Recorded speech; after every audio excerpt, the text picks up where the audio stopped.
Here's Wilson, and on the right circle, he scores!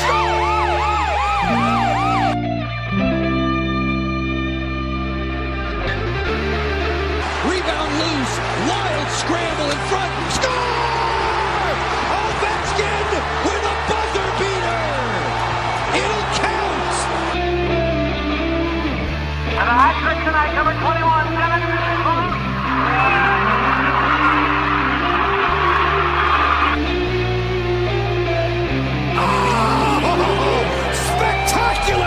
Braden Holtby. Hello and welcome once again to the Power Play Point podcast. This is your host, the Blue Liner on Point, speaking to you live to tape as always from my humble belongings at in beautiful downtown Glen Burnie, Maryland. Yeah, well, yep, it's definitely that time of year again, and oh boy, not where we wanted to be, but giving it one last kick at the can here, and talk about well, the year that was, unfortunately, and yeah, gonna try not to be too down about it, but I'm gonna say it's a little too late for that. Yeah. Yeah. You have already started out in that mode. And like I said, I'm good. Like, it's Monday, and usually it's Tuesdays that I'm like, oh, Tuesdays suck. But you're just, Charlie Brown moping right now.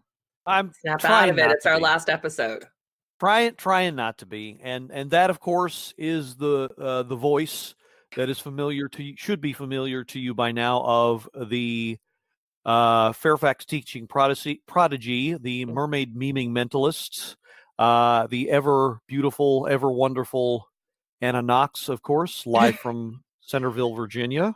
Yes, I can't believe this is another season. This is absolutely crazy, and I agree. It's definitely 100% not how we wanted to end things. But you know what? Love this team, love the fans, love this podcast. So it's okay. It is okay, people. Yeah, I think the whole bracket got mixed up and changed. And if you had told me earlier in the year that Carolina and Avalanche would be the teams to look out for, I would have been like, what are you talking about? Because here I was like, oh, Tampa Bay, the Sharks, the Jets, and the Caps. Well, I got one of them. But yeah. You know, it just was crazy. And we weren't going to end this on a sour note. I refused to have any negative comments about our boys. So if you want to partake in Debbie Downer conversation mode, that is all you. I'm trying to get myself out of it. I'm trying to, it's if I can throw out an old time, sports history analogy. I read Art Donovan's book. Art Donovan, for our Maryland listeners, of course, Baltimore Colts legend. The Colts in 58 and 59 won back-to-back NFL championships, and they were going for a three-peat in 1960, and then after the first 5 games, it all blew up, and they couldn't figure out why. And Art Donovan in his book said he kept looking and looking for that silver lining, but he just couldn't find it. And that's kind of the mode I'm in right now. But now I think there is one. I just can't see it right now. And the future is always, well, never actually written in stone. We don't know what it holds for anybody, but I don't know. I just right now I only see question marks, and we'll talk about that here in a few minutes. But I don't know. I think I looked up and down the roster in September and October, and yeah, I swore this looked like a team that could definitely go back to back, and it just, I don't know, it just Right, wasn't to but be. here's the thing, though. I mean, again, let's go back to how long the season is. And they had a shorter break due to Stanley Cup celebrations, which, of course, no one is complaining about. They come back, and it's a lot of pressure to put on any player or any coach to assume that you're going to go back to back. Look at some of the difficulties that we had to deal with, from the beginning.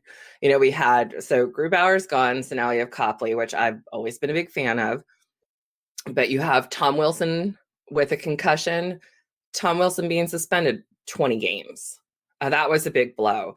You had a couple of changes here and there. We had Kuzi out. We had Oshie out for a good amount of time. We then had, broken collarbone Oshie. Kuzi's never been the same. It's just a lot that this team went through. But I think for all the stuff that they went through, they came out fantastic. Good for them. I mean, we could have been looking at a season of, oh my gosh, riding the Stanley Cup wave, and then all of a sudden being like, whatever, we never even made it to the playoffs. Like, we suck. That was not the case. Absolutely not. So they had a lot of things kind of thrown at them, and that's a lot of pressure, back to back in any sport. Come on. So you see question marks. I don't. I love the team when I so much, huge crush ever on the team that won the Stanley Cup. And I loved this team, and we added Hags and Jensen. Oh my God, I always get that. And just line switches and here and there. And overall, I was super happy how things went. Do I wish they could have gone further? Of course. But as where we're at right now, I don't think there need to be any major shakeups. But boy, oh boy, are social media people throwing in their coach couch. Yeah. Moment. I'm not one of them. Except I don't know. It's where I see. Well, look. I there are good things, but let's get the bad stuff out of the way. And you kind of summed it up perfectly. There were a lot of pluses and minuses as it were this year, and I think unfortunately in the end the minuses caught up with them, especially in the form of fatigue. So, and that was, I think that was the big thing. And so, I mean, well, okay. So one negative to start off the year was, of course, Wilson's suspension, but they managed to get through the first month without him. Of course, when he came back, of course, he made an impact right away. So that was a plus. Mm-hmm.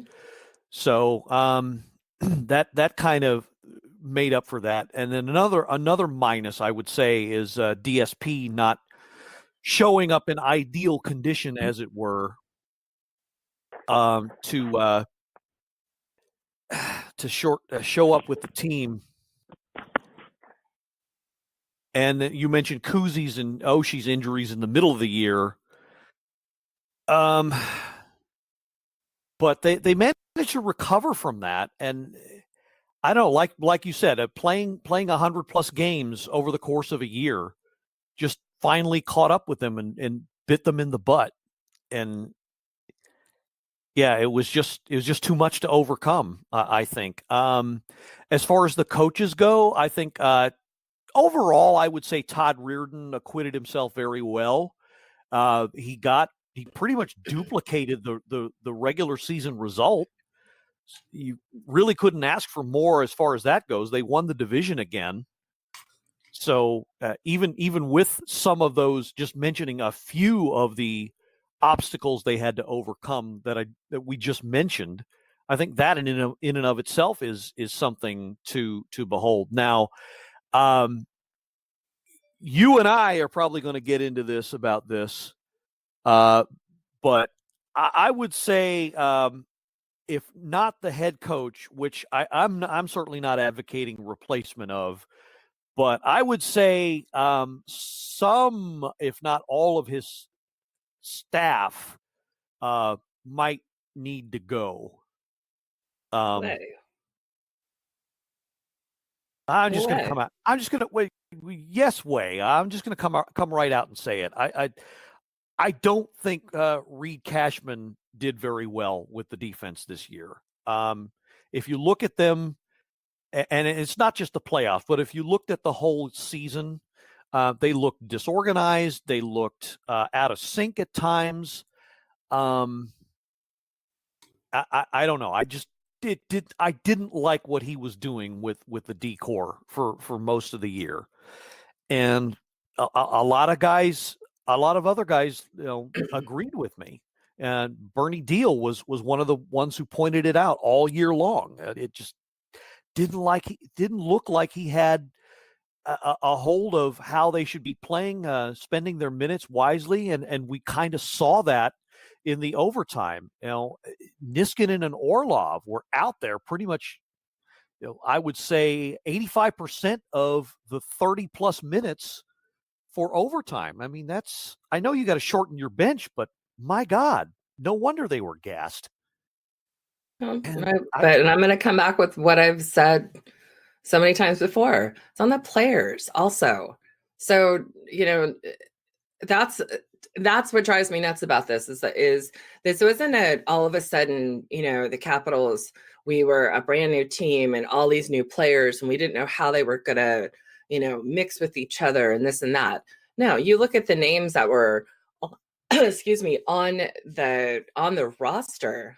Give me a break. These guys all played together before, and they practice together. They should know where they're supposed to be. What pisses me off is when you have an Orpik who is nowhere where he's supposed to be, or he's making stupid penalties. That's on the player. That's got nothing to do with Cashman. That is on the player. John Carlson, he should sure as hell at this time and this far into the season, or whenever Bernie or whomever saw it, sure as hell should know where he should be. I mean, he is a fantastic player, and that's just it. Like, they know exactly where they're supposed to be. They know exactly what they're supposed to do. So I can't put that on the coach for players that this is your position. They didn't mix it up and all of a sudden put, a forward in the D line and the goalies, playing center or something. No, everything was the same. So I put it on a more 90-95% on the players doing what they're supposed to do. And Cashman, I don't know what he's like as a coach. You don't see a whole lot of hot-headed assistant coaches, more or less. They're kind of. I mean, it's not so much that's the head coach's job is as far as that goes, and admittedly, I think Todd Reardon has a ways to go as far as that goes. And I get that he's just settling into the job, and that may not be his personality, but I would say that part of his job, that part of his performance definitely needs improvement, but that's for next year. But as far as Cashman goes, I mean, the whole lefty righty thingy, I mean, that's his department. That's him laying out the defense and running the pairings and making sure they're not tired, making sure the shifts are all even. That's what he does. That's what he's in charge of. And Alan May talked about this as far as the, making sure there's the lefty righty pairings and the right people being out there at the right time. And they didn't figure that out until game 5 or 6. And by then it was almost too late. That's just one of the things I had a problem with. And I don't know. I would have liked to have seen Todd kind of pull him aside and say, hey, look, you might want to do things this way, or you might want to see about trying this, that, or the other. And he may well have been, because he ran the defense last year, when he was the assistant. But that, I don't know. I just saw a lot of things that I didn't like. And okay, fine. Brian McClellan, the GM, already said, well, there's not going to be any changes to the coaching staff. Fine. I just hope they learned from last year, if that's going to be the case. I just saw a lot of things. I may have a completely different opinion come next season, where you'd be like, okay, listen, this was the first time, with Reardon the top and Cashman, and we did this, and here are the things that we're going to change, and here's what we're going to look. Here is what we're going to look forward to changing or tweaking or pairing up, whatever it is, come the fall. So who knows? I mean, we don't know what goes on. I'm sure those guys are, equally as disappointed as the players are that they're not, playing the Islanders right now. But I still feel like, the coaches are there to be the eyes and yes, and say things that they need to work on. But when you lose Kempney, and Juice was there, and then you had Siegenthaler, it was like, that was a lot of changes, but still the vets should have known where to be and what to do at the time. Yeah, I do get that. I do get some of that, but I would say, next year, and I already posted this, and I can't remember where. I think True Caps fans, somebody, it might have been Ron Diehl, who we'll hear from here in a little bit, but I didn't say fire Reardon like a lot of other guys did, but I did say, well, look, Reardon needs to work on this, but I think it's really on the assistants who didn't. And I'm not just going to throw Cashman under the bus. I think the power play stunk all year, or most of the year, and especially the playoffs. So Blaine Forsythe, he either needs to get it in gear or maybe consider other employment opportunities. And I wasn't overly impressed with the forwards and their defensive play, and that of course is the domain of Coach Scott Arneal. And I don't know. As long as they hunker down and get things together and come out looking better next year, I guess give them a pass. But I don't know. There were spots where I looked and I was like, what the hell are they doing? But I don't know. Just throwing that out there. Okay. Well, all right. So we have a featured guest on who's been waiting patiently. And on top of that, we have a question from one of our most loyal listeners, a guy who's been with us pretty much since day one, and that of course is my man Kevin Simmons. So going to post this to all three of us, but I'm going to bring on right now our featured guest caller. And he is, of course, as I've referred to him in the past, our Consigliere, of course, with his bringing his expert analysis. That's Mr. Christian Levesque. Christian, how you doing tonight? I am good, other than the fact I'm battling allergies. I hate pollen, but I'm good. How are you guys? I'm not too great. bad. Gil is the Debbie Downer of the night, so I'm fantastic. I'm excited to have you on again, Christian. I love it when you come on, and I think we're going to end our Power Play Point podcast on a good note, on a happy note, on a positive note, even if Gil doesn't want to. Well, I hope you guys. Hey, look, Gil, I'm on your side, and I'm on both your sides. I just hope you guys can cope with me, because today at lunch I took some time out, wrote down some points, jotted down some stuff, put my thoughts together, took the emotions out, because just like any other Caps fan, last week I was just nuts. But I'm calmed down. I'm good to go now. There you go. Yeah, I think these past 3, 4, 5 days, everybody vented. Lots of people were upset, of course. I think you'd hardly find a Caps fan that was happy about the result. But yeah, I think like you said, we got it all out of the system, and it's just worth noting that I think this year overall, as far as the regular season went about as well as could be expected. So there definitely is that. That's hollow consolation, I know, but there's definitely is that. But to get to our question from Kevin, I'm just going to go ahead and read it. He tweeted it to both Anna and myself. Anna is at Anox49, and I am at BlueLiner98. That's spelled BLULINER 98 on Twitter. If you are curious as to how to reach us there. Okay, so his question is, hi, Anna and Gil. The first few questions come to mind. Who is a priority in signing top 3? Second, what positions do the Caps need to focus on in the offseason? And third, new assistant coaches needed. We kind of just talked about that as far as that goes. So we'll get that out of the way. The GM, BMAC, already said, well, look, that ain't going to change. So there, almost no point in talking about that. So that the staff is going to stay the same unless, Todd Reardon decides, well, you know what, this ain't working out. And he may well, because that's his call ultimately. But you're not going to see any, I don't think you're going to see any change there unless something comes up in training camp. So we'll get that out there, get that out of the way.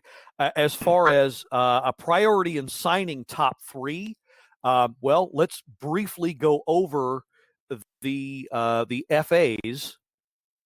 I believe Carl Hagelin is his contract is expiring, and pretty sure his age, he's a unrestricted free agent.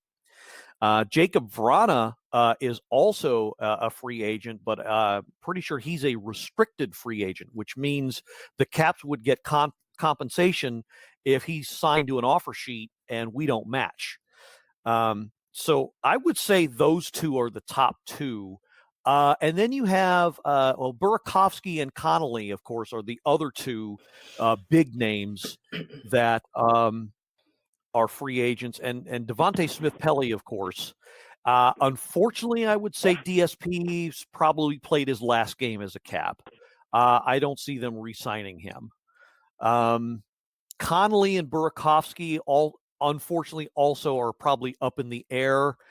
I think, and one of our guest speakers tonight, which you'll hear later, said as much. But she thought his cap hit is a bit much to take with his general lack of production. So he's a big question mark. And while I'd like to see him stay, I don't know if it's going to happen. And Connolly has already said that while he'd like to stay, he'd also like to test the free agent market as well. So I don't think they'll be able to afford him when you think about it. And I think the priority ought to be keeping Hagelin, because he makes the PK better. He makes the defense better. I'm going to eat my words. I hated the trade. I hated his signing, but I think he performed very well. He fit very well with the team, and he said as much. So I think that ought to be our number one priority is re-signing Hagelin, because, like I said, he makes the overall defense a lot better. Okay, so which of you two wants to take the question now? Go, Christian. I can. Yeah. Well, Hagelin, Vrana, Orpik, Connolly, DSP. I'm going to go in reverse. DSP showing up to camp out of shape hurt his stock a lot. I know the off season was short, but still no excuse. You're a professional athlete. Come back in shape. It was a breath of fresh air, for him to come back in light of Oshie's injury. Yeah, it would have been nice if he scored, yada, yada, yada, but I think we have seen the last of DSP. Brooks Orpik, he said he's going to take about a month to see where he's at. Ideally, this guy played his ass off all season. He came up big during the postseason. He had that huge overtime goal in Game 2. I'd like to see him come back as an assistant coach behind the bench. I know GMBM said that there's going to be no changes in the coaching staff, but damn, I'd love to see Brooks Orpik back there because I think he brings a lot of leadership, mentorship, and he brings a lot to this game. And him being 38, 39 years old, and he can still deliver a big hit like he does, oh, man, I'm going to miss that. Verana is a restricted free agent, but I think we're going to have to sign him. I'm not sure if we give him a bridge contract to a bigger contract or we just sign him. He brings a lot of speed, and that's something we were not showing too much of against the Hurricanes. Carl Hagelin, yeah, he's up there in age, but yeah, he's got some wheels on him too. He's great on the PK. He brings leadership into that clubhouse or locker room as well too. And Connolly, I just don't know. Contract year for Connolly, put up some big numbers. Does he do it again next year if we sign him? You know, I could see the Brinks armored truck going up to the back of his house right now. How much do we pay him? Are we going to overspend or overpay to keep him here in D.C., or is he going to give us the home team discount? I mean, I know he has said that he would like to play here, but at the same time, he said he would also like to test the free agent market as well, too. So that's tough. Hagelin and Verana will be the top of my list right now. Burakovsky, I'm going to have to wave goodbye to him because he does not come up whenever we need him. He did score some big goals for us against Tampa last year during the postseason, but the guy disappears when we need him. Man, if we can get Orpik to sign maybe 1 year, I'd be happy with that too. That's where I'm at, guys. All right. Anna, what do you think? Sorry, pretty much agree. I liked Hagelin from the beginning, and I know, Gil, you just said you're going to eat your words, so I like him. I think he came off originally a little chip on his shoulder, and I think we, as fans weren't quite sure how to take him. But you know what? After the first game, I was like, yeah, this was a good move. He's got good chemistry with the guys on the team, and when you see him in the locker room and before the game and everything, I like him. We better sign number 13. I mean, that's just, come on now. That's Jacob. But again, just like Christian said, though, I mean, the speed and the skill and just the overall drive of Jacob Bronner, for as young as he is, he loves this sport. And, I only can say that you can't have anything but complete and total admiration for a player that stays after practice to do whatever it is, swim more laps, run around the track, throw a football, and in this case, shoot pucks. And look at him and how well he did this year and the amount of goals and just, the vibe on the bench with him there I think is always positive. God, I don't know, Christian, I'm on the fence with number 44. I threw Brooks Orpik under the bus last year for sure. And probably a lot of the first half of the season. And then something just changed. And I finally saw him not just as a player, but also as a leader. And so I can see, when you're talking about, him being an assistant coach or something, I would so support that. I was there for, the ceremony they had for him a couple of months ago now, and he's there with his family, and it's like, look at you, 44. Like, you just seriously came on here, kicked ass. You were strong, quite the force, and then a good leader to these kids who literally are just, he's almost 20 years older than some of the guys on the team. So I'm not sure if he would come back for a year, but if he did, I would totally welcome it. On board with letting 65 go. I tried to come to his defense as much as I could, but I think the last, 2 months, I would say he's just too inconsistent And that's the big thing is, when you see like a Verona from last season, you're like, oh my God, there's so much potential. This kid's going to go really far. And then, boy, did he ever prove us all right this season. Then you have a Burakovsky, and it's like, God, you have the talent and you have the skill, but you've got that mental block. And it is like when you're on, but you seem more off than on throughout the season. So he's too risky for me. And you know what? If Connolly wants to go look elsewhere, okay. Number 10. I just, I don't know what to say about him. I always gave him shit like last year because I thought he was Chase on, but that was just because of the French accent. But when Conley was interviewed, I always kind of thought he was a little bit of a dud. Like I never and that wasn't a reason to not like him. But then I had an opportunity to see him at one of the DC Kids Camp events, charity events this year. And, you couldn't help but just totally love the guy. I mean, skating with the kids and everything else. Okay, so that's personality wise, but on the ice, he's another one. If he's doing well, it seems pretty consistent. But then there was a good period of time where he wasn't doing anything. So I don't know. He's the one I'm on the cusp with, number 10. The other ones I think I'm pretty cut and dry. I could agree. I like what you said about Burakovsky having the mental block. I'm not sure if he was seeing a sports psychologist during the season or during the off season, and then it seemed like he was playing a lot tougher and harder out there after the trade deadline. I don't know if you guys noticed that or not. Oh yeah. I guess it was a total relief for him that he wasn't getting traded and that he was going to stay here in DC. But also Verona, not only does he bring speed, but enthusiasm. That kid is exciting to watch when he's scoring goals, and the goofiness he brings. I like the goofiness he does, like, on the bench or during pregame skate.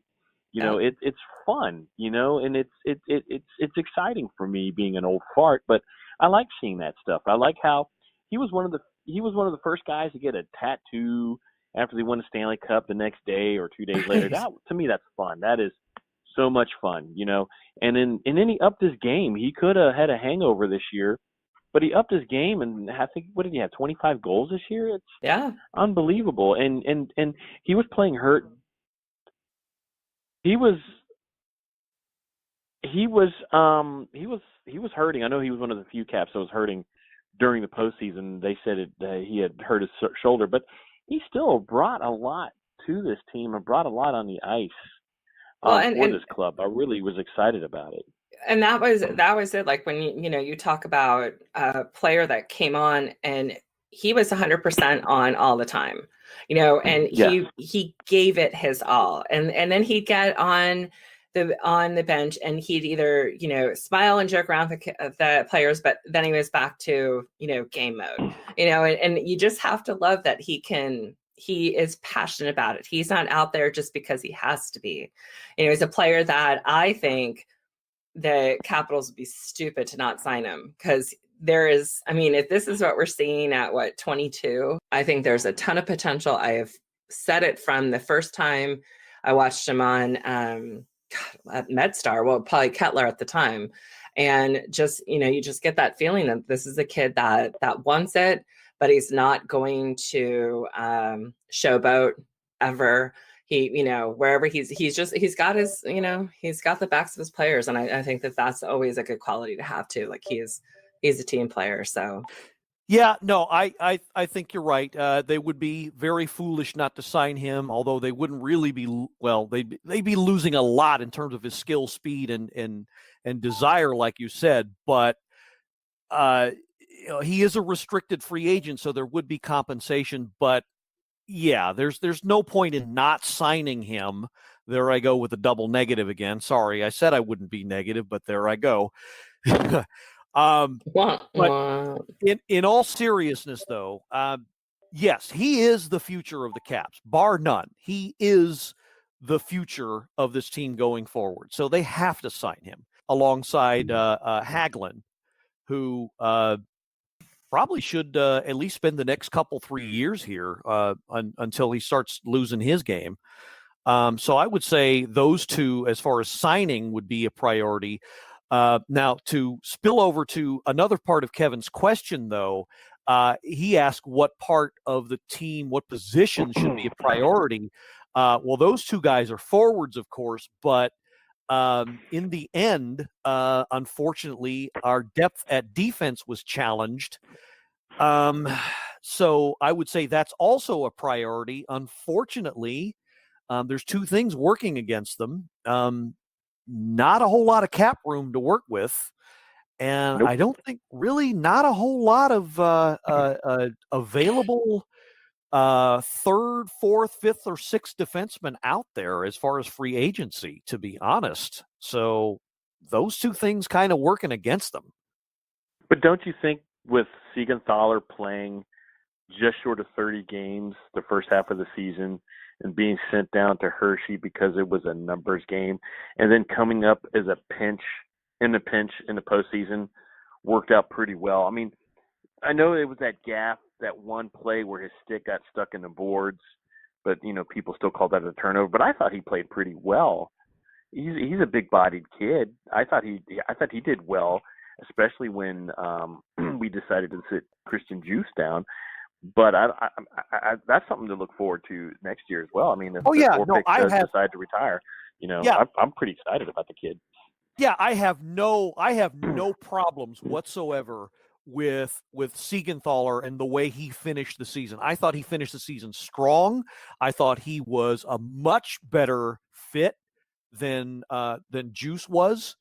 And yeah, I was at first kind of I saw him when we all remember when we all went to the Cup game in Hershey. Mm-hmm. I saw him live, and Mrs. Blue Liner and I had decent seats, and we saw him, and not too impressive. But that was all the way back in October, and here it is now, April, and his game has grown by leaps and bounds. He's much more confident with the puck. His along the boards game is strong. He's a decent sized body, like you said, and this kid's only going to get better. So it's I mean that's a bright spot there.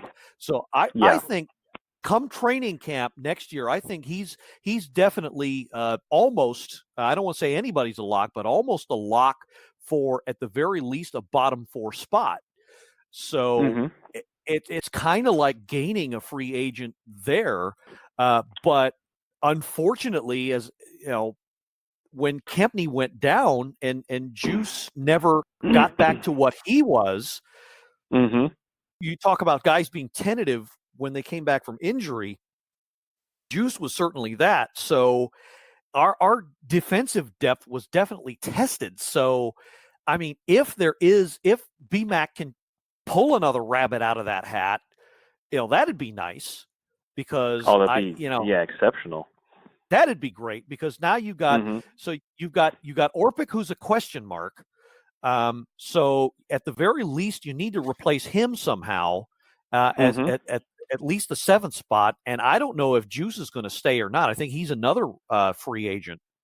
I really don't know if they're going to keep him. And to be completely honest, I wouldn't be all that sad to see him go. But here's another question to look at.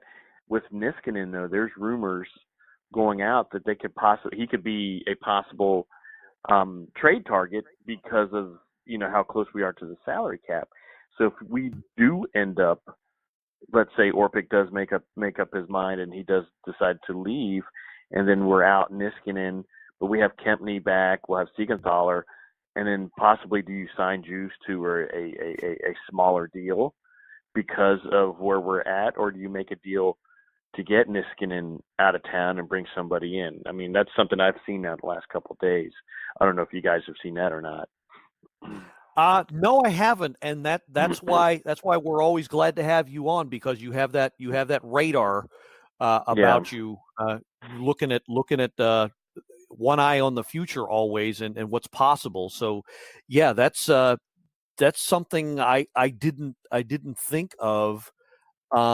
but yeah, that certainly is a possibility, and that would moving him would certainly open up a lot of salary.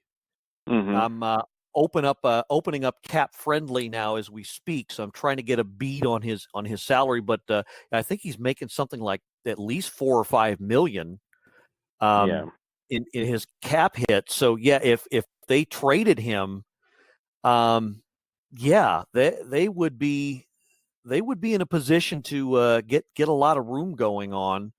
Come on, website, quit jerking me around here. Okay, so Matt Niskanen, 5.7 million is his cap hit. That's pretty good. Now, if you were able to move him and bring somebody else in, it's a plus. Look what you did at the trade deadline, bringing in Nick Jensen, and then we ended up signing him to a 3 or 4 year deal to keep him in town for the next couple of years, knowing that A, you could be without Niskanen, B, you could be without Orpik for the next, for the foreseeable future, and then BMAC didn't know that Kempney was going to go out with this injury and miss the rest of the season, including the postseason, and now he does. BMAC looks almost like a genius because he brings in Jensen, sort of like last year. He brings in Kempney, and look what Kempney did. So now you have a healthy Kempney coming back. There's still some questions, but I look at it this way: with Hershey making a deep run in their postseason, some of these young defensemen are getting the experience right now, as a matter of fact. So they come into training camp competing for a job. Who knows? We have the younger Johansson brother playing right now. So who knows? Do you take a good look at him and see what he has to offer, or you bring in Lewington, who we brought in for a game this past season? Does the door open up for him? That's, I guess, something you can look at as well. No, definitely, and I'm glad you brought up Tyler Lewington. They got a nice look at him this year, and yeah, I think he's definitely got some upside, some potential. But like Lucas Johansson, I think the both of them are still at least a year away. So they'll probably spend the majority of next season, if not all of next season, in Hershey. But yeah, those two guys are definitely ones to keep an eye on. Now the draft will also be very interesting. I got to give it the once over. They're of course going to be within the bottom 15 this year as far as where they're picking, but I'm not even sure if they have a first rounder. They probably do, but it's kind of a thin draft this year, so from what I'm hearing. So I don't know. I don't know how far that's going to be, but they need to start stockpiling now. And the buzz that I'm getting from fellow fans is that we need to start getting younger now. I heard that. Yeah. I heard that from a lot of guys in your room, True Caps, and in other places, that Ovechkin isn't playing like a 33-year-old, certainly, and he's leading the way, thank goodness. But as a whole, the team is starting to get older and therefore slower. And yeah, that's something. That's something that needs to be addressed right now if this team is to be competitive going forward. Technically, the cup window is shut, but as we've all seen, at least this year, all you got to do is get into the playoffs and anything can happen. So I think at the very least, the Caps are still a threat somewhat to win the cup. So I think the future can be bright. A good move here, some trim of the salary there, a younger prospect blossoms here. I think the future is definitely bright, but only if they start, getting younger now and start, building up some talent. So to that end, I just don't see the Caps being that much of a player in the free agent market, though they might need a bottom four defenseman, depending on what happens with Juice and what happens with how quickly Kempney heals and all of that. I just don't see them being a player in that market to fill that gap, especially if all they can get is some as a veteran D. It just wouldn't be worth it. Yeah, absolutely. I gotta agree. So but like I said, the future's definitely bright as far as the decor, and Vrana represents the future as far as the offense. So it's kind of going to be a complicated gambit for Brian McClellan going forward. He's going to have to hodgepodge things a little bit as far as the draft and development. Like we mentioned, though, we got two guys on the decor and Hershey that are probably a year or two away. So we've got that ace in the hole. Beyond next year, though, like I said, it's a bit of a question mark, though. But can't look too far in the future, I guess. But I guess I'm not as down now that I think about that. I guess I'm not as down as I thought. Mm-hmm. But what do you think? What deals should the general management focus on, at least going as far as the next 1 or 2 years? Maybe a forward. I don't know. There were some glaring issues this past season with coming out of their own end. The breakouts, face-offs was a huge deal. We missed a lot with Jay Beagle signing elsewhere. I liked how Backstrom was able to take the face-offs during the power play. That was improved, but breaking out of our own end was huge in my book. Our power play was an issue as well too. It was garbage in my opinion, especially during the postseason. I don't know if we need to go out there and get a forward or not this season. I know GMBM had said that there would be a trade or two to bring some improvements into the club, because I know he wasn't satisfied. And he basically said what most of us fans were thinking, that we weren't satisfied at all, especially there were some issues going on with Kuznetsov, for example. He didn't show up this season. It drives me up the wall that year in, year out, this guy can be the league leader in scoring, and he didn't show up this year, in my opinion, and during the postseason, he had one big goal, and that was it. So I don't know if you bring somebody in and shake up the core or what. I mean, the core at least stays together one more year with Backstrom and Ovi, right? One glaring point that stands out in my mind is that we have Holtby and Backstrom one more year, and that's it. So what do you do? That's something that sticks out a lot. Yeah, that's also a cause for worry. I don't want to even think about that, though, to be honest, because you would think they're both kind of shoe-ins to stay, but maybe not so much if you think about it, because as we just said, this team needs to start getting younger, and if you keep them both, you're only going to get older as far as that goes. And in Holtby's situation, well, you got Samsonov coming up, and one again, same person here. One of our guest speakers does mention that, and does astutely say that's a possibility, that Samsonov is eventually going to take his spot away. That's pretty much the plan anyway. So maybe you mentioned a bridge deal. Maybe you sign Holtby for another 2 years at a competitive salary, and then if he's willing to take it, and then you let him walk after that, giving Samsonov time to acclimate to the top level. And maybe that's what happens there. And Backstrom, of course, we'd like to see retire as a Cap, but I don't know.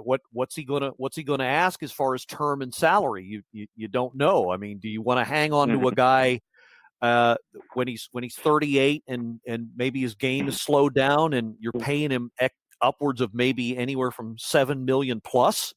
Right now, his cap hit, according to Cap Friendly, is $6.7 million. So do you keep it at that level, or you give him a raise? What do you do? So that when I said earlier in the show that there were some question marks, that's mainly what I was talking about.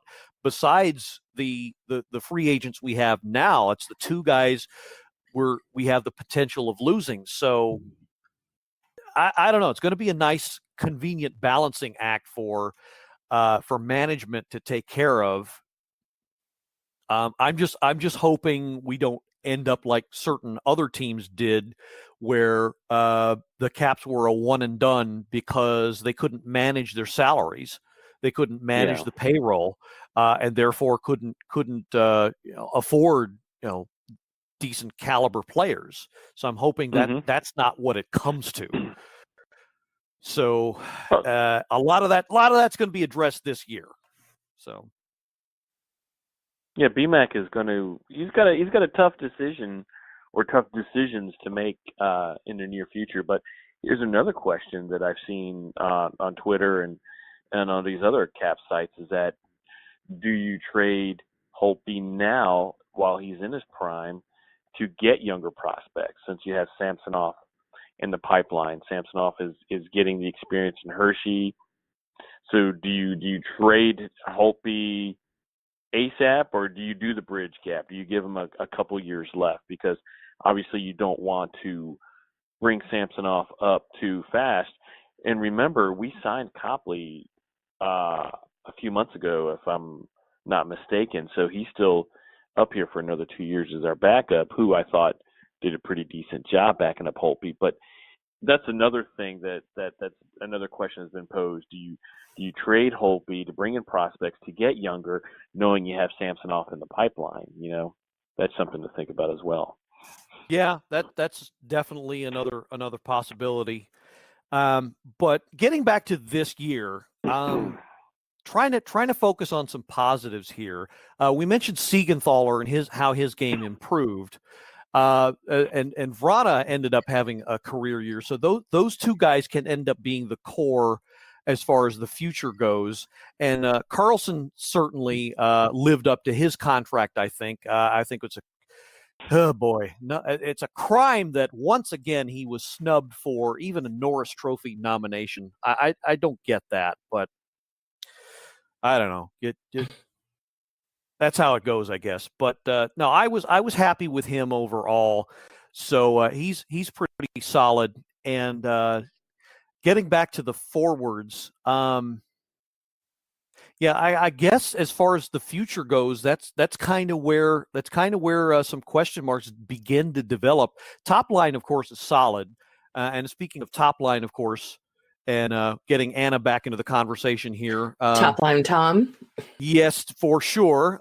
Probably, I would say, and not to kiss up, but probably the brightest spot of all this year. He does have that angelic halo, doesn't he? He's quite, yes. He can. Quite impressive. Quite He impressive. Well, I mean, and just aside from, my Tommy love, but I've had the Tommy crush for like 4 years. So this isn't like, Stanley Cup bandwagon crush. This is like when I got a signature in a mall like 4 or 5 years ago. Like, come on now. I've always liked the guy. But you can't help but sort of step back and say, hey, listen, he was out, originally 20 games and then down to 16 or 17. And he still managed to come out on top and play smart hockey and, had some pretty brutal fights there. But you know what? They were provoked by the other player. He wasn't out there just like he was when he first started, just kind of angry and ready to just go at anyone that looked at him the wrong way kind of thing.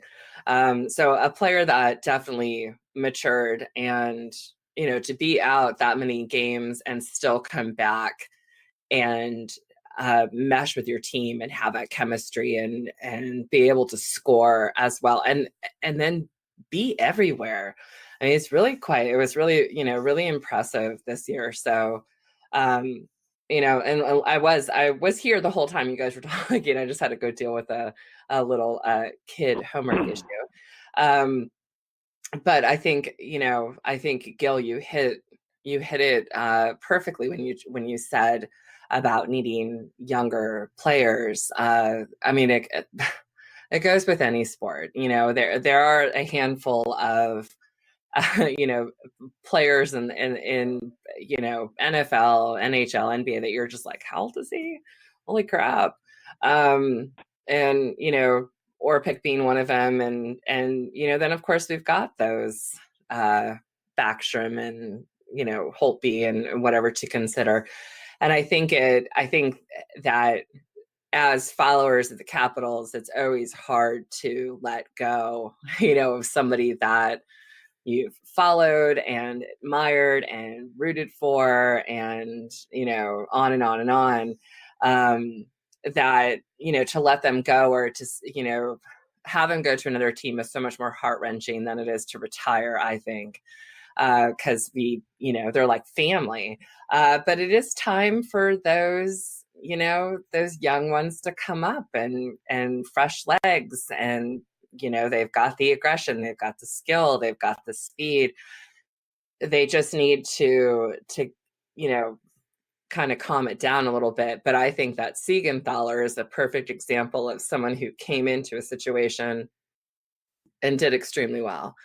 I really, really was impressed with this kid. And actually, when I think about how, looking at Tony Alcott, when he writes about the Bears and how they're performing, God damn, like that's impressive. Like those guys are freaking, they're coming out, and it's like, go Tuna. Like Liam O'Brien, like I've always been a fan of his, but the goalie wise and just how everyone's kind of coming together. So if that is, more or less the future of the Capitals in a couple of years, I'm all for it. Like I'm impressed with what those kids are doing these days. So, and I sound like a total old person, like those kids. But I think it's, I think that the Capitals have to, exactly. Stop playing that music. But I think that, you kind of have to sit back and have faith that the GM knows what they're doing. And I know, and it can be very frustrating, and you kind of want to be like, why would you think of that?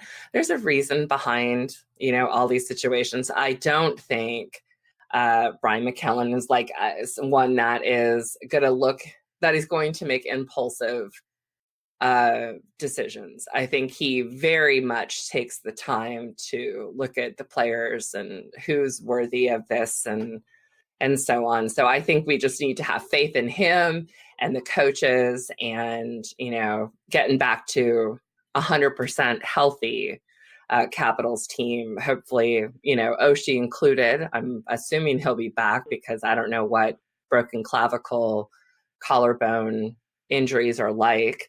I'd like to see Kuzi certainly not play like he did this year. I'd like to see him how 2017, 2018 season. And I thought Michael Kempney, of course, one of my favorites, did damn well this year. And so I feel like we still just have that strong team. So that's where I'm at. Yeah, all good points. And it's when you add it all up, like you mentioned earlier, when you add it all up, it was just stuff that caught up with the team, with as far as how many games they played and how long the grind of the season was. And it just, you add in the injuries that just happened all at the wrong times, that kind of just wore everything down. And just, I don't know, when you get down to it, when you consider all that, I hate to say it, but it just wasn't our year. The puck just didn't bounce our way enough. And it's not as if they played bad. And I guess that is, if you want a silver lining, that's it right there. They didn't play horribly. They just didn't play well enough. And so, like I said, if they make a few tweaks there, they work towards getting younger and faster, I think, they'll remain a contending team for at least the next few years to come. So, yeah, I mean, yeah, there is that. There's some good that'll come, and it's not like this team's going to be horrible. Wow. going forward, just because Every they did team win. that goes through this, though, it's so, it's that rebuilding. We lost our head coach last year. We got a new coach. People were happy, not happy with him. And you know what? It's in every freaking sport. This is like, it has to go, because you can't possibly have a team that wins Stanley Cup every year, or the Super Bowl every year, or the World Series every year, because it would be quite boring. But this is how it is. It's like, you're going to have players go out, and players that get injured, and players that don't quite skate, or show up to the games like they should. And in 92, I think that I will say it one last time, because this is our last episode. I never thought that he came back 100% after the injury from months ago. But and then that's time for him to take off for the next couple of months, and figure out what's going on and what's needed, and whether or not it's he can give it 100%. And who knows what's going to happen with Oshie. It's like, he's such a damn good player, but his injuries are always so severe.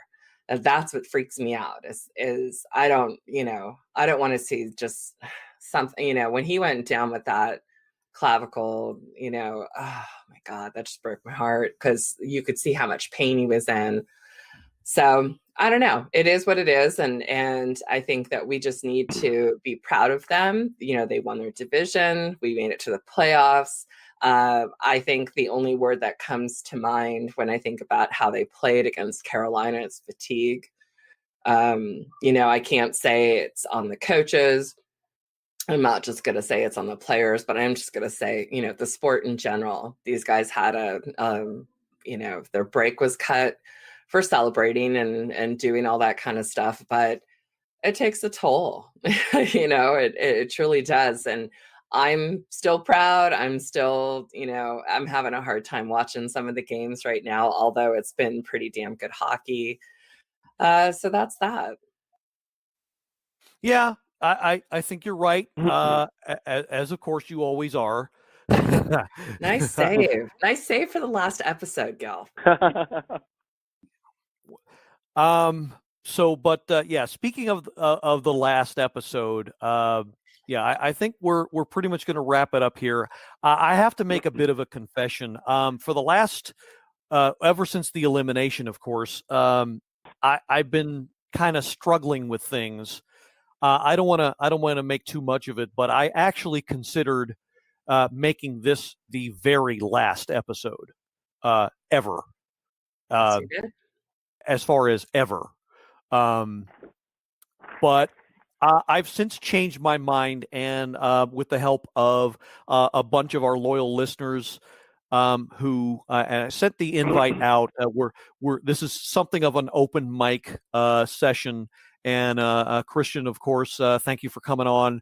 Was kind enough to take time to come with us live to tape, but we do have several listeners who sent in audio files who you'll be hearing from in a minute. But with the help of them, and of course, Anna, God bless you, and basically all of our loyal listeners from not only the DMV, state of Maryland, Commonwealth of Virginia, and of course the District of Columbia, but around the world as well, as we've learned.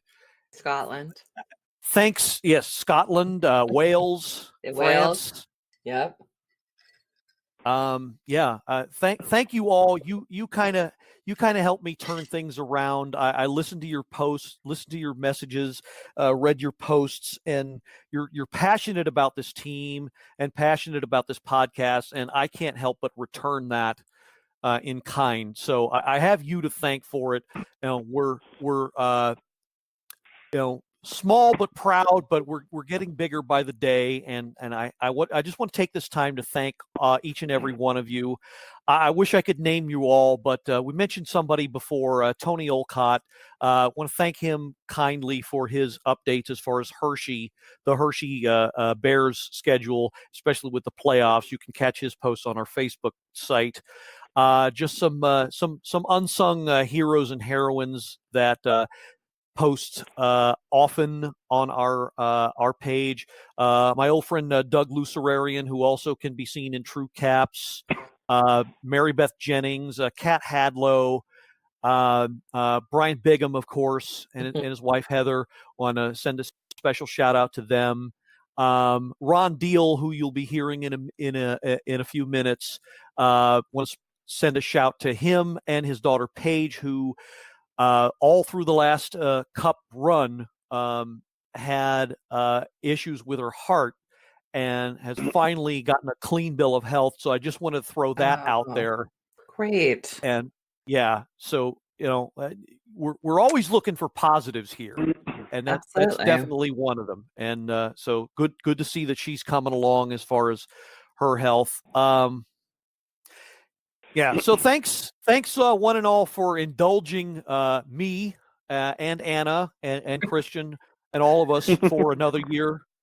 And as far as this post-mortem goes, thanks for putting up with us. I think the future's bright for this team. I have confidence in our management as well. I think the coaching staff is going to learn from their mistakes. So we're not happy with them now, I think, but things will get better. I can't see things regressing. I would be shocked if they would.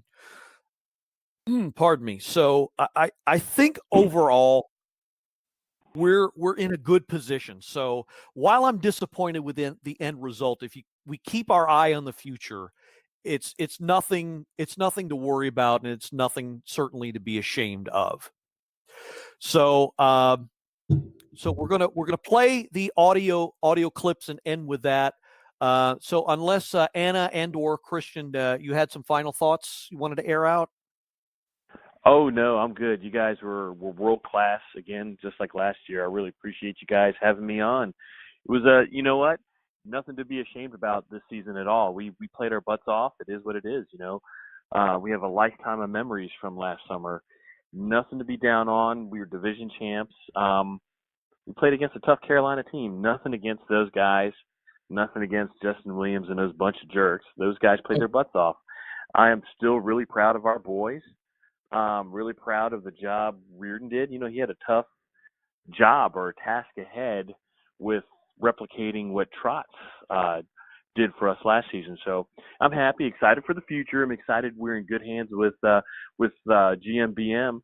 Excited we get to see Ovi and Backstrom and Holtby and those guys again next year. So I'm looking forward to next season. You know what? What are we in April, May, June, July? You know what? 4 or 5 months, we'll be doing this all over again. Absolutely.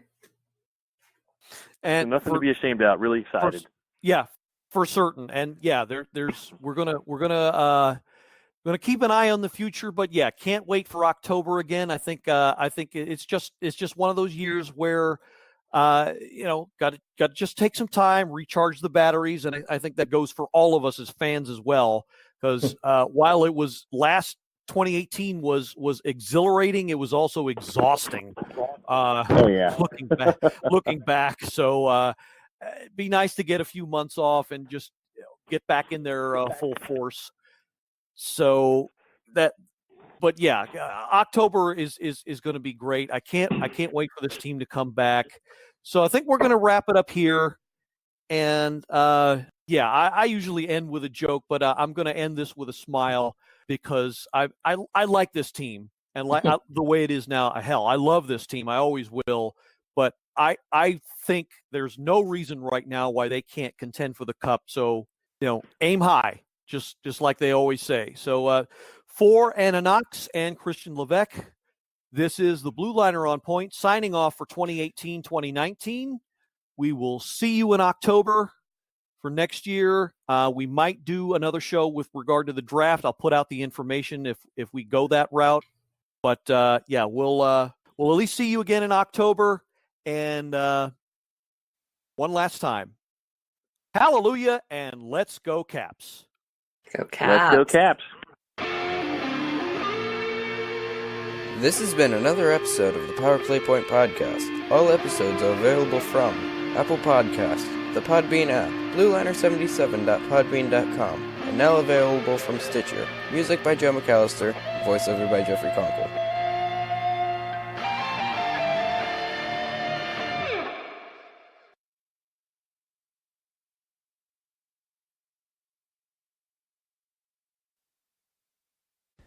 It has been a disappointing week for Caps fans all over.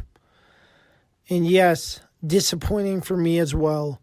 This loss really stung because last year after winning the Stanley Cup, I thought they could do it again. I believe most people thought they could do it again. So I feel like we are all shocked and surprised that the Capitals didn't get as far as we expected. But when a new team hoists the trophy this year, I will always have in the back of my mind what the Capitals did last season, hoisting the Stanley Cup trophy, all the memories they gave us. And I know this team will go back to the promised land. They will hoist that Stanley Cup once again. Because I know this team will not quit. They're going to get back to the grind, and they're going to go in to next season hungry for another championship ring, for another Stanley Cup. It has been a great season, but they have fallen short of the ultimate goal of winning the Stanley Cup. And as a fan, I cannot wait to watch some more hockey, some more Capitals hockey next season. Thanks to the thank you to the Power Play Point podcast for always producing great podcasts each and every week. I really do love your content, and I will definitely miss it this off season. Until next year, this is Josh Kirby, host of the Josh Kirby on Sports podcast, part of the Mayo Please Podcast Network. Hello, fellow Washington Capitals fans. This is Sonia Kendall from the Washington Capitals Hockey's Facebook page. I know emotions are running all over the place right now, but I have to admit that I'm, number one, not distraught with the way the season ended this year. Don't get me wrong, I'm definitely sad, but I'm not distraught because, number two, we are Stanley Cup champions for the 2017-18 season. That can't be taken away from us. I think our boys were tired, and it definitely showed in the playoffs this year. We went from an extremely long season to a very short yet long off season with all the cup activities into an amazing season this year right up until Wednesday night. At this point, it's time for the team to regroup, rest, and come back next year kicking ass because we are the Washington Capitals. Thanks, Gil, and everybody for all that you do. So where to start with the Washington Capitals 2018-19 season? I think for me, obviously you're disappointed, you're frustrated, but the one matchup that I really didn't want was Carolina. I mean, you look at out of the top 5 point teams from January 1st, Boston and Carolina are two of them. Wasn't Washington, wasn't Tampa, wasn't any of the other division leaders in the East. It was Carolina, Boston. So, at the end of the day, when you really sit down and look at it, Carolina being younger, a little quicker, made all the difference. And you're seeing in the second round. I mean, now these guys are believing in themselves. I think they started believing in themselves after Game 3. Game 4, we looked a lot better in the first round. Game 5, obviously, everybody's like, oh, we killed them 6-0, blah, blah, blah. But the other thing is you have to remember, it was a 1-0 game until Backstrom, I believe, was in the box, comes out of the box, scores 2-0, and then it went downhill and kind of snowballed from there. But it was still a game up until, it was 2-0, probably about 4 or 5 minutes left in the second period. It was a 1-0 game, and they score 1 of the 3 power plays in that second period. I mean, it's 1-1, and it's not a 6-0 romp, So, it's hard, but like you said, I don't want to sound like an excuse, but just to blame coaching like I've seen, not buying it. There's consistency. This team had a target on its back every night, and then you got the team winning the Metro, and I think it was one of the toughest divisions. If you look at the West versus the East, and you see Tampa getting knocked out, and 3 of the 4 teams are from the Metro in this round, in the second round. With Columbus, with Carolina, and with the Islanders, Washington could have been there very easily.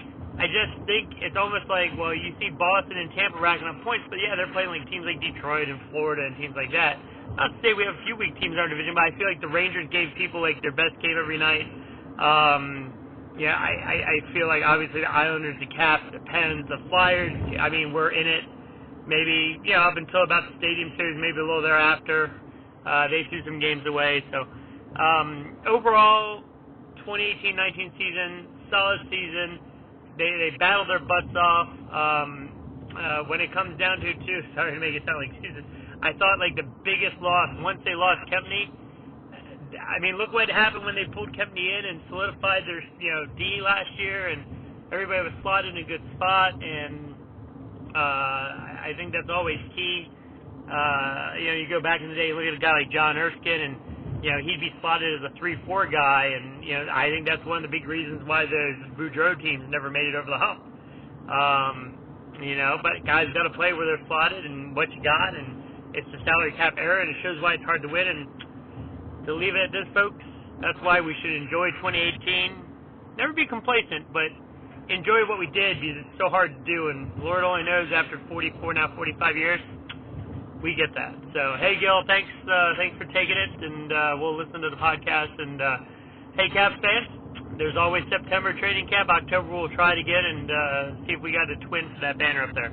Have a good one, all. This is Ron Diehl, signing off for this year, I guess. See y'all.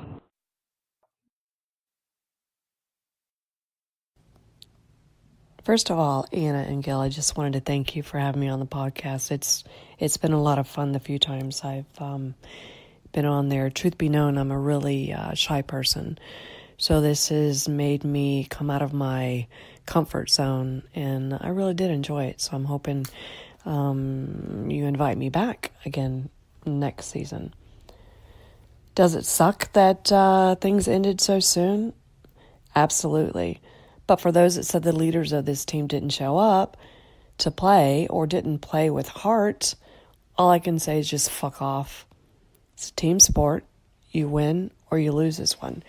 Maybe the injury to Kempny and then Oshie was too much to overcome. Maybe Kuzi played too tentative after coming back from his concussion and then chicken-winged again by Hamilton. I don't know.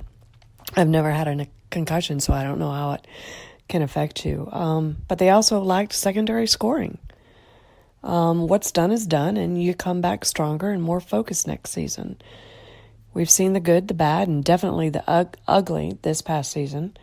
And if the end result is the only thing that ever matters, I feel sorry for Caps fans and hockey fans as well, because you know what? We've missed out on a lot of good hockey. These last couple weeks have shown just how crazy the playoffs can be.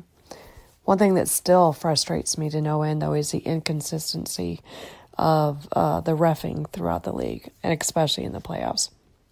I understand things get more tense in the playoffs, but dirty and dangerous play should still be penalized. When it isn't, things like what happened to Oshie will continue to happen. And the hypocrisy of the league that says that we should always protect our stars because they're the big draws and they're the ones that people want to see is a load of bullshit, because anybody from a first-line player to a fourth-line player, they all deserve the same respect, and they all deserve the same protection from dirty plays. The flip side also is these star players, and I say that with all sarcasm, should be disciplined the same as anyone else. At this point, I'm still watching the playoffs because I'm not done with hockey left. We don't know who's going to win the Stanley Cup, but right now I'm rooting for Kirby. Everyone wants Jumbo Joe Thornton to get the cup, but that jumbo ass of his concussed Oshie, and you know what, call me petty, but I'm not rooting for him. I also can't stand there is a code, but I don't live by it, rat bastard Marchand, but love Mojo. So if Boston Bruins, gagging a little bit, win, I'll celebrate only him finally getting the cup. No one knows how this team's will look come September. I will admit that once Backy and Holtby said that they both wanted to come back, I had a little catch in my throat because I feel the same way. You never want to lose part of your family. Let's hope they get their extensions done this summer. And yeah, I know Samsonov is in the pipeline, but personally, I don't think he's NHL ready yet. I also want Baby B or Berkey to come back.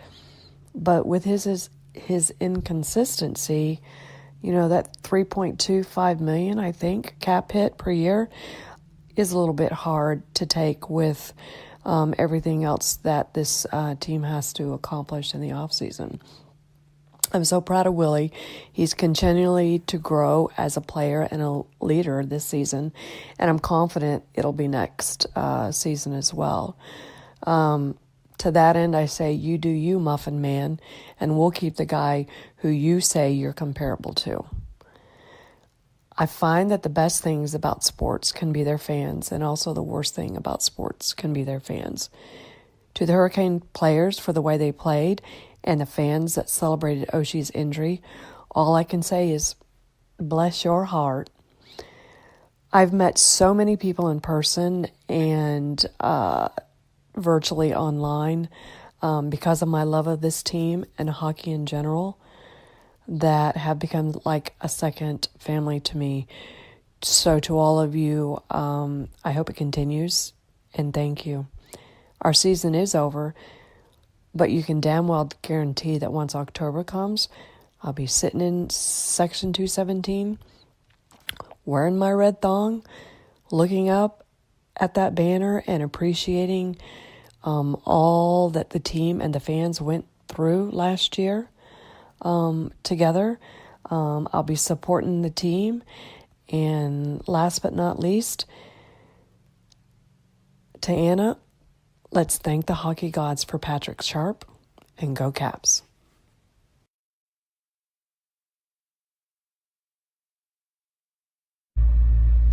Good morning, Caps Nation. Red Rocker 671 coming at you live from beautiful upstate New York. Just wanted to take this time to say what an amazing season by our Washington Capitals.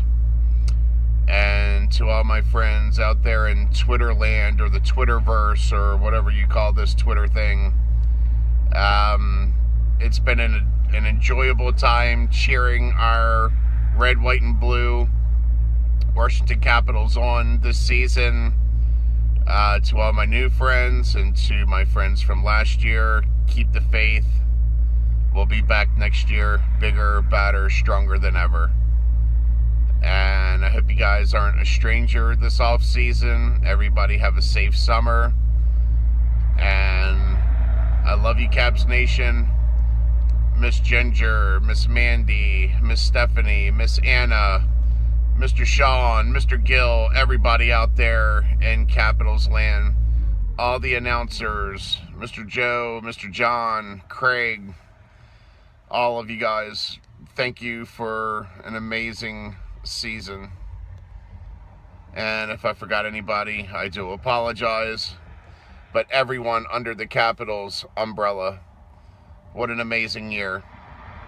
And in the words of our awesome play-by-play radio announcer, good morning, good afternoon, and good night on the 2019 Washington Capitals hockey season.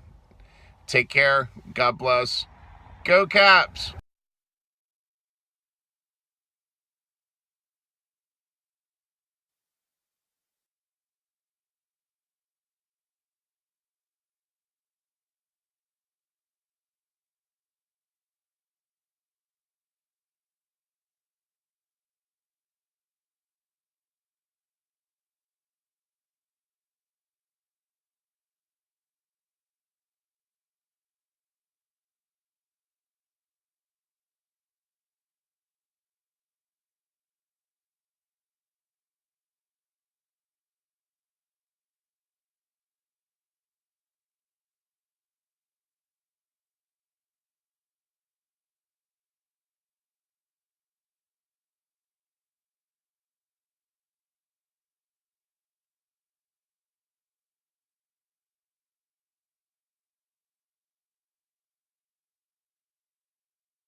Sorry, I have no idea what happened. Well, I think we hit our monthly limit.